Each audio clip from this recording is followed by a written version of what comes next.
Hi, everybody. We've now officially made it 2 weeks through our online class together. Keep up the good work. Last week we discussed monopoly markets.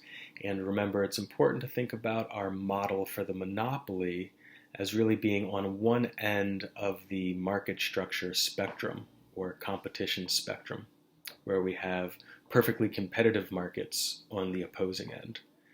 And with the monopoly, we saw a number of outcomes that were quite different from when we studied competitive markets, where with the monopoly, we saw a firm with market power, an ability to sell at a price that was marked up above marginal cost. We saw inefficiency resulting in the monopoly market. And in addition, we saw that the monopoly was able to sustain economic profits due to the presence of barriers to entry. Really good job once again on the group discussions. I've been so pleased with how those have been going, so please keep up the great work. A couple of highlights from what was going on there, and remember the question this week was about an example of a good or service recently purchased from a firm with market power and therefore selling at a price above marginal cost. Overall, tech products were a popular example, I think for good reason. We saw this in Group 1's discussion, where Apple and Microsoft were used as, I think, really strong examples of firms with market power. In Group 2, the important example of the EpiPen came up as a product recently purchased at a price marked up quite substantially above marginal cost. The market power there really coming from the producer of the EpiPen having a patent on that particular technology, and therefore that barrier to entry prevents other firms from potentially entering and competing some of those economic profits away.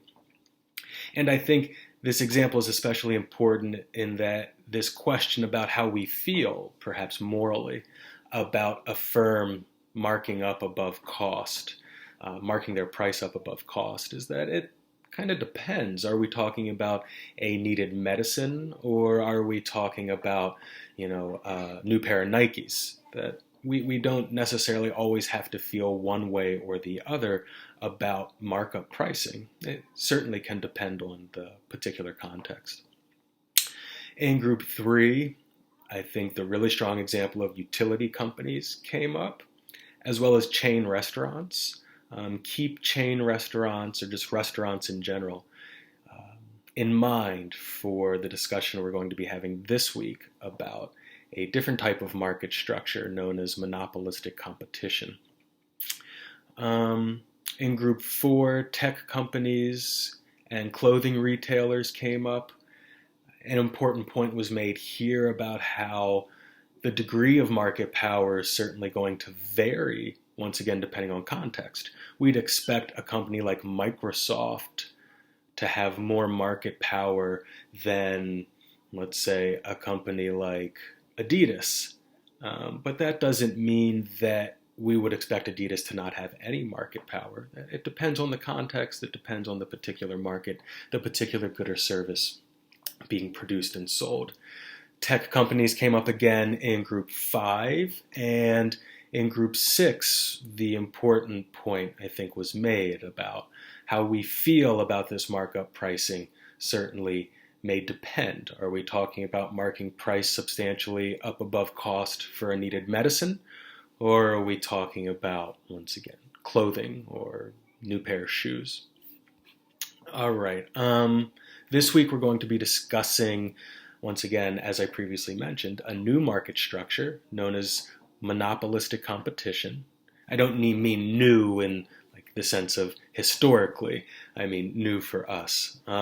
This will be a market structure that lies in between those two ends of the market structure spectrum, where monopoly is on one end and perfect competition is on the other. And I think when you get introduced to monopolistic competition, which, as the name suggests, has characteristics in line with both, it shares characteristics with both competitive and monopoly markets. I think when you get introduced to this market structure, you'll see that you probably interact with monopolistically competitive markets more so than you do perfectly competitive markets. And I think you'll also start to see the important idea or the important difference between our model of perfect competition and just competition in general. I just want to point out once again that we can certainly have a market that's even highly competitive, but that doesn't necessarily fit the mold of our model, our theory of a perfectly competitive market. And we'll see that very clearly with our discussion this week on monopolistic competition. We have just a short set of slides.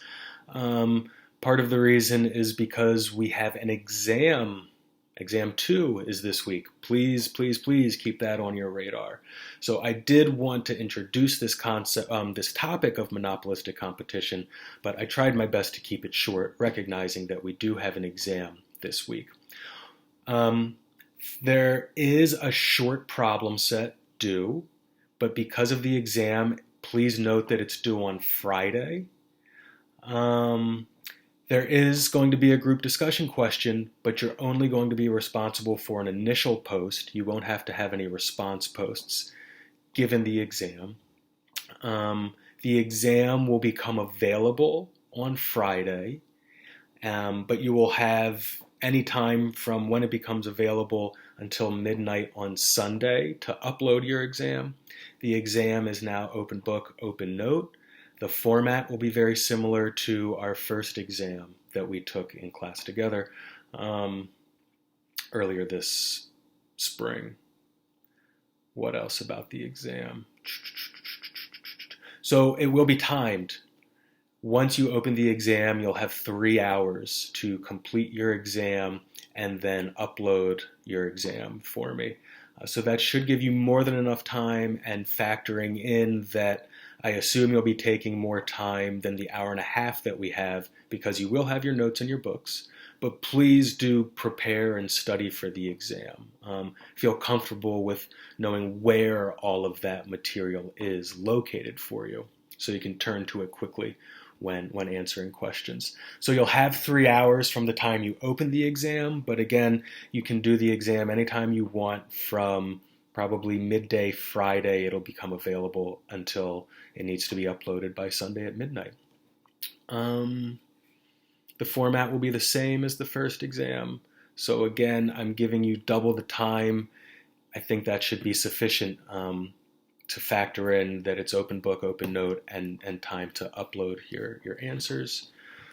Problem set solutions you should see popping up on Blackboard in the problem set solution folder where they were before we went on spring break and went online. And just please remember to submit everything on time. Let me know if you have any questions about where to submit something or how to submit something, and just be in touch. If you have any questions at all about the upcoming exam or anything else, I'm here to help. Just reach out and I will assist you. So I hope you all stay well, and I'll see you online.